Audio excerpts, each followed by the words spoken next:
பயத்தை காட்டிய America, Iran எடுத்த அதிரடி முடிவு.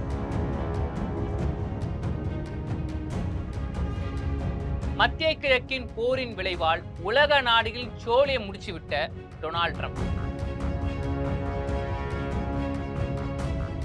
ஹார்முஸ் மூடலின் எதிரொலியாக இந்தியாவில் கிடுகிடு என விலை உயரும் கச்சா எண்ணெய். நடந்தது என்ன, விரிவாக பார்க்கலாம் வாங்க.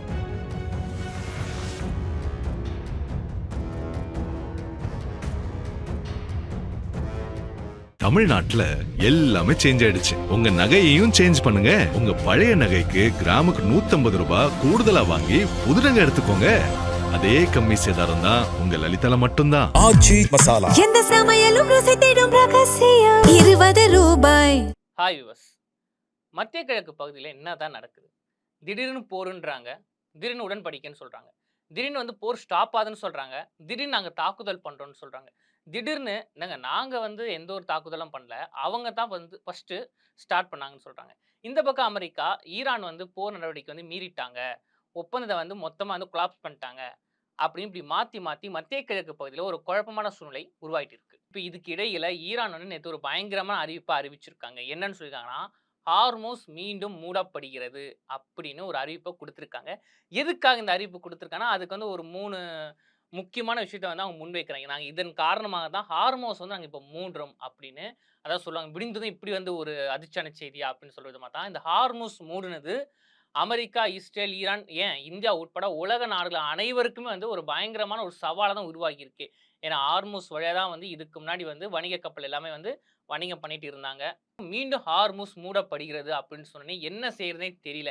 ஏன்னா இப்போ ஒரு வாரத்துக்கு முன்னாடியே ஒரு பிரச்சனை வருது, ஒரு அழிவு வருது அப்படின்னா நம்ம முன்னாடியே தெரிஞ்சுப்போம். எப்படின்னா டெக்னாலஜி மூலமா. ஆனா இப்படி திடீர்னு நாளைக்கு நாங்க மூடுறோம்னு சொல்லி இன்னைக்கே சொல்றது நாங்க என்ன பண்றதுன்னு செய்ய தெரியாம உலக நாடுகள்லாம் விழி பிதுங்கி இருக்கிறாங்க. சரி, எதுக்காக இப்ப மூடியிருக்காங்க அப்படின்னு பார்த்தீங்கன்னா, உங்களுக்கே தெரியும். போன வாரம் ஈரானும் அமெரிக்காவும் பயங்கரமா சண்டை போட்டுருந்தாங்க. அமெரிக்கா சொல்லக்கூடிய விஷயம் என்னன்னா, அதாவது அந்த வழியா ஹார்மோஸ் வழியா போன வணிக கப்பல் மேல ஈரான் தாக்குதல் பண்ணியிருக்காங்க அப்படின்னு. ஆனா ஈரான் அது மறுத்துட்டாங்க. இல்ல, நாங்க அத அடிக்கவே இல்ல அப்படின்னு. அப்படி சொன்னது மட்டும் இல்லாம, அமெரிக்கா முழுமையா ஹார்மோஸ தன்னோட கண்ட்ரோல்ல வச்சுக்கணும்னு நினைக்கிறாங்க. இது ஈரானுக்கு சுத்தமா பிடிக்கவே இல்ல. இந்த நீர் பகுதி ஈரானுக்கு சொந்தமானது. அங்க எந்த கப்பல் வரணும், வரக்கூடாது நாங்க தான் முடிவு பண்ணணும்.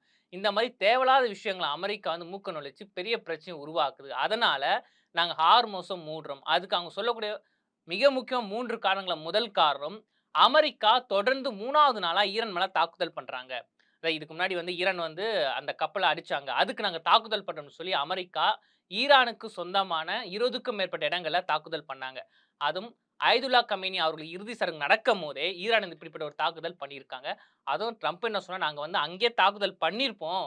ஆனா உலக தலைவர்களா அங்க இருந்தாங்க. அதனால நாங்க தாக்குதல் பண்ணல அப்படின்னு வேடிக்கையாவும், கிண்டலாவும் ஒரு பதில் போட்டிருந்தாரு.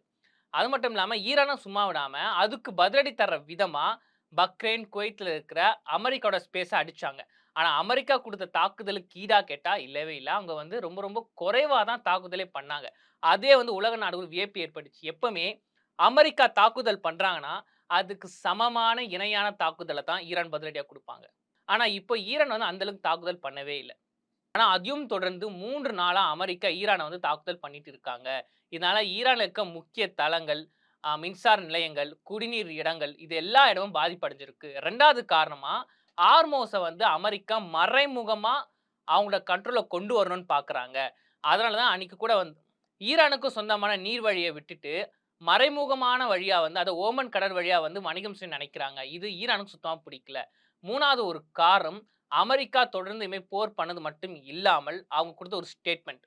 அதாவது ஆயதுல்லா கமேனி அவர்கள் இறுதி சடங்கு நடக்கும்போதே ட்ரம்ப் அவர்கள கொல்லணும், சும்மா விடக்கூடாது அப்படின்னு நெறைய பேர், அங்க இருக்க நெறைய மக்கள் ஒரு பதாகை ஏந்தி இருந்தாங்க. இது ஒரு பேசும் பொருளா இருந்துச்சு. அது மட்டும் இல்லாம எரியிற நெருப்புல எண்ணெய் ஊத்துற விதமா நெதன்யாகு அவர்களும் ஒரு ரிப்போர்ட் ஒண்ணு குடுக்குறாரு. என்னன்னா, அதாவது அமெரிக்காவோட அதிபர் ட்ரம்ப் அவர்களுக்கு கொலை முயற்சி நடக்கப் போகுது. யார் பண்ண போறா? ஈரான் தான். அப்படின்னு ஒரு ரிப்போர்ட் குடுத்திருந்தார். இதெல்லாம் பார்த்த ட்ரம்ப் அவர்கள் ரொம்ப கோவமாகி, ஈரான் ஒரு வேள எனக்கோ, என் நாட்டுக்கோ ஏதாவது ஒரு பிரச்சனை பண்ணாங்கன்னா, ஏன் என் மேல கொலை முயற்சி நடந்தா கூட அமெரிக்கால ரெடியா 1000 ஏவுகணைகள் இருக்கு. நான் ஒரு பட்டன் அமுக்குனா போதும், அந்த 1000 ஏவுகணைகளும் ஒரே டைம் ஈரான்ல போய், ஈரான்ல ஒரு புல்லு பூண்டு கூட இருக்காது. மொத்தமா தரைமட்டமா ஆயிரும். இதுக்கான பிளான ஆல்ரெடி போட்டு வச்சிருக்கேன். இந்த ஒரு பிளான் 1 வருஷத்துக்கு நீடிச்சு இருக்கும் அப்படின்னு சொல்லியிருக்காங்க. இந்த ஒரு ஸ்டேட்மெண்ட் ஈரானுக்கு ரொம்ப கோவத்தை ஏற்படுத்துச்சு. ஏன்னா ஈரான் சைடுல எந்த ஒரு அதிகாரப்பூர்வ அறிவிப்பும் ட்ரம்ப்ப நாங்க கொல்லுவோம்னு வரவே இல்ல. ஆனா அதுக்கு முன்னாடியே ட்ரம்ப் அவர்கள் இப்படிப்பட்ட ஒரு ஸ்டேட்மெண்ட்ட குடுக்குறது, ஈரான வந்து ரொம்ப ரொம்ப ரொம்ப ஒரு கேவலப்படுத்தி பார்க்குற விதமா அப்படின்னு சொல்லி, அதாவது ஹார்மோஸ அதிபர் ட்ரம்ப் அவர்கள் வந்து தன்னோட கைவசம் வச்சுக்கணும்னு நினைக்கிற திட்டம். அடுத்ததா 3வது நாளா ஈரான் வந்து தாக்குதல் பண்ணுது. மிக முக்கியமா ட்ரம்ப் அவர்கள் குடுத்த ஸ்டெப். இந்த 3 காரணத்தின் அடிப்படையில தான் ஹார்மோஸ வந்து நாங்க தற்காலிகமா மூடுறோம் அப்படின்னு ஐஆர்ஜிசி அறிவிச்சிருக்காங்க. இந்த ஒரு விஷயம் உலக நாடுகள்ல பரபரப்பை ஏற்படுத்தியிருக்கு. ஏன்னா, ஏற்கனவே மத்திய கிழக்கு போரால வந்து எண்ணெய் விலையிருந்து எல்லா விலையும் ஏறியிருக்கு. இப்போ மீண்டும் ஹார்மோஸ் மூடுனதுனால பிரச்சனை இருக்கு. இப்போ மீண்டும் ஹார்மோஸ் மூடுனதுனால கச்சா எண்ணெயிலேருந்து எல்லா விலையும் வந்து வெளியேற போகுது. இப்ப இந்தியால இருக்க மக்களும் பயந்துகிட்டு இருக்காங்க. ஏன்னா, நம்ம ஏற்கனவே கச்சா எண்ணெய வந்து ரஷ்யா கிட்ட இருந்து வாங்கிட்டு இருந்தாலும், அங்கருந்து வாங்குறோட தேவை வந்து பூர்த்தி ஆகல. அதுவும் ரஷ்யா கிட்ட வாங்கும்போது நம்மளுக்கு வந்து கூடுதல் செலவு தான் இருக்குமே. நம்ம ஈரான்ட்ட வாங்கும்போது தான் செலவுகள் குறையும். ஏன்னா நம்ம கடல் வழியா இருக்கட்டும், வணிக ரீதியா இருக்கட்டும், எல்லாமே ஈரான்ட்ட வாங்கும்போது தான் நம்மளுக்கு செலவு வந்து குறையும். இப்போ ரஷ்யா கிட்ட வாங்குனதுனால இன்னும் செலவு அதிகமா தான் ஆகுது. இது வந்து இந்தியாவுக்கு மிகப்பெரிய ஒரு பாதிப்ப குடுக்க போகுது அப்படின்னு இந்தியாவோட பொருளாதார வல்லுநர்கள் சொல்லியிருக்காங்க. ஆனா என்ன இருந்தாலும் இந்த ஈரான், அமெரிக்கா பிரச்சனை எப்போ முடிவுக்கு வரும்? இதுக்கப்புறம் எப்போ ஹார்மோஸ் வந்து திறக்கப்படும் என்ற ஒரு கேள்வி மக்கள் மத்தியில் இருந்துகிட்டு இருக்கு. என்ன இருந்தாலும் நாம் பொறுத்திருந்து தான் பார்க்கணும். இன்றைய கிங் வைரல் செய்திகளை வழங்குவோர் அதிக மசாலா, அதிக சுவை. இது நம்ம ஆச்சி மசாலா. உங்க பழைய தங்க நகைகளை எக்ஸ்சேஞ்ச் பண்ணிட்டு கிராமுக்கு கூடுதல் பணம் பெறுங்க. இது நம்ம லலிதால மட்டும். சிட்காசிஸ் 4.0 அணிகளாய் திரள்வோம், அமைப்பாய் உயர்வோம். தமிழ்நாட்டுல எல்லாமே சேஞ்ச் ஆயிடுச்சு. உங்க நகையையும் சேஞ்ச் பண்ணுங்க. உங்க பழைய நகைக்கு கிராமுக்கு 150 ரூபாய் கூடுதலா வாங்கி புது நகை எடுத்துக்கோங்க. அதே கம்மி சேதாரம் தான் உங்க லலிதால மட்டும்தான். எந்த சமையலும் ருசி தேடும் ரகசியம் 20 ரூபாய்.